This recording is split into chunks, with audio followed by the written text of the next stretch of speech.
ગુજરાતમાં લોકસભાની ચૂંટણી દરમિયાન જે સૌથી ચર્ચાસ્પદ સીટ બની હતી તે બનાસકાંઠા બેઠક, કેમ કે બનાસકાંઠા બેઠક પરથી આ વખતે કોંગ્રેસને જીત પ્રાપ્ત થઈ છે અને બનાસકાંઠા બેઠક પર કોંગ્રેસના સાંસદ ગેનીબેન ઠાકોર હાલ પ્રથમ વખત લોકસભાના સદનમાં તેઓ દ્વારા ભાષણ કરવામાં આવ્યું હતું।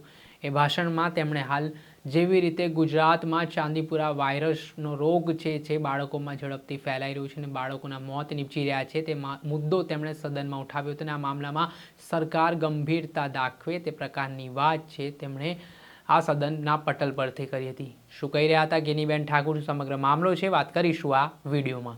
વૈષ્ણવજન તો તેને કહીએ જે પીડ પરાઈ જાનાને રે। નમસ્કાર દર્શક મિત્રો, નવજીવન ન્યૂઝમાં આપનું સ્વાગત છે। હું છું ફૈઝાન। હાલ દેશના બંને સદન એટલે કે લોકસભા અને રાજ્યસભામાં ચોમાસું સત્ર ચાલી રહ્યું છે ને થોડાક સમય અગાઉ લોકસભાની ચૂંટણી યોજાઈ હતી ને આ લોકસભાની ચૂંટણીમાં જે ઉમેદવારો જીતીને સાંસદ બન્યા છે તે સાંસદો લોકસભાના સદનમાં પોતાની વાત મૂકી રહ્યા છે, પોતાના મુદ્દાઓ છે તે મૂકતા નજરે પડી રહ્યા છે। ત્યારે ગુજરાતમાં સૌથી ચર્ચાસ્પદ સીટ જે માનવામાં આવે બનાસકાંઠા બેઠક, જ્યાં બનાસની બેન ગેનીબેન તરીકે ઓળખાતા ગેનીબેન ઠાકોર આજે લોકસભા સદનમાં પોતાનું પ્રથમ ભાષણ આપ્યું હતું। જે ભાષણમાં તેમણે હાલ જેવી રીતે ગુજરાતમાં ચાંદીપુરા વાયરસનો રોગ પ્રસરી રહ્યો છે, નાના નાના બાળકો આ વાયરસની ચપેટમાં આવવાના કારણે મોતને ભેટી રહ્યા છે તેને લઈને તેમણે ચિંતા વ્યક્ત કરી હતી અને સાથે તેમણે વડાપ્રધાન નરેન્દ્ર મોદી અને સ્વાસ્થ્ય મંત્રીના મામલે ખૂબ જ ગંભીરતા દાખવવામાં આવે ને જેવી રીતે લોકોના ટપોટપ મોત થઈ રહ્યા છે તે બાબતે આરોગ્યલક્ષી વ્યવસ્થાઓ તેમજ જે આરોગ્ય સાથે સંકળાયેલા લોકો છે તેમને સૂચનો કરવામાં આવે તે પ્રકારનો મુદ્દો તેમણે સદનમાં ઉઠાવ્યો હતો। પહેલાં તો ગેનીબેન ઠાકોરે શું વાત કહી હતી તેમ લોકસભાના સદનમાંથી તે સાંભળી લો। गनीबेन नागाजी,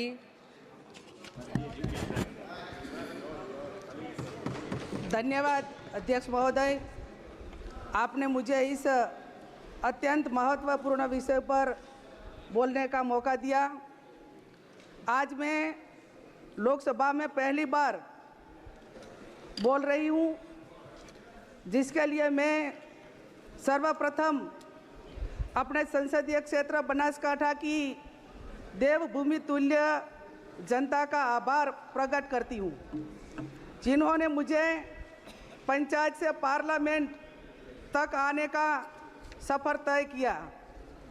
अध्यक्ष महोदय, मेरे संसदीय क्षेत्र बनासकांठा समेत पूरे गुजरात में इन दिनों में चांदीपुरा नामक वायरस भयानक रूप लेता जा रहा है।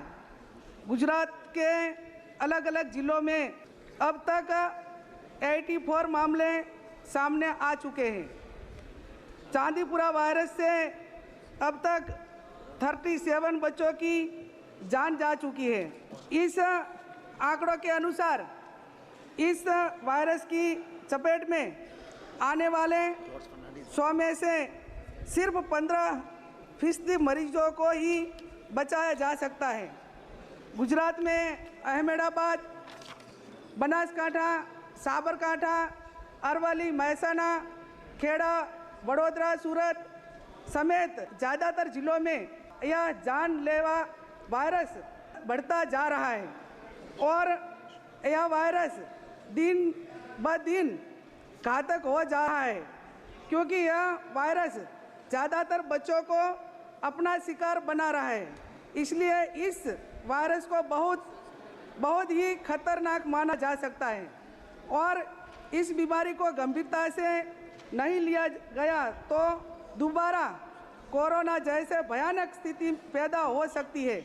इसलिए मेरी आपके माध्यम से माननीय प्रधानमंत्री जी एवं स्वास्थ्य मंत्री जी से आग्रह है कि गुजरात में तेज़ी से बढ़ते इस वायरस को गंभीरता से लिया जाए और उसकी रोकथाम के लिए जल्द से जल्द कठोर कदम उठाए जाए।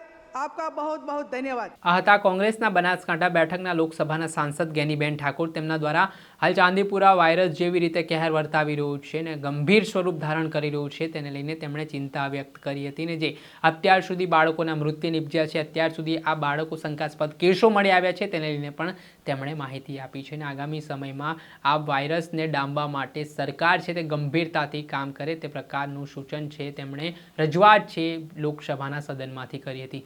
એટલું જ નહીં, જે આ કોરોના વાયરસ થોડાક સમય અગાઉ જેણે સમગ્ર વિશ્વને ચપેટમાં લીધું હતું ને ભારતમાં પણ જેવી રીતે તેણે કહેર વર્તાવ્યો હતો ને તેના કારણે લોકો મોતને ભેટી રહ્યા હતા, તેવી જ રીતે ચાંદીપુરા વાયરસ પણ બાળકો માટે ઘાતક હોય ને કોરોનાની જેમ ફેલાતો હોય તે પ્રકારની વાત ગેનીબેન ઠાકુરે લોકસભામાં કરી હતી.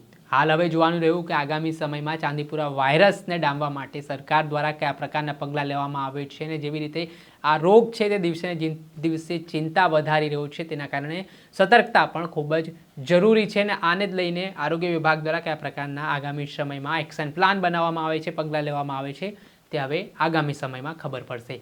દર્શક મિત્રો, અત્યાર સુધીમાં બસ આટલું. આ વિડીયો સાથે આપને માહિતગાર કરતા રહીશું. એટલે જો અત્યાર સુધી આપે નવજીવન ન્યૂઝની ચેનલને લાઇક સબસ્ક્રાઇબ નથી કર્યો હોય તો સબસ્ક્રાઇબ કરી લો અને વધુમાં વધુ શેર કરીને નવજીવન ન્યૂઝના પરિવારના હિસ્સા બનો. નમસ્કાર. વૈષ્ણવજન તો તેને કહીએ જે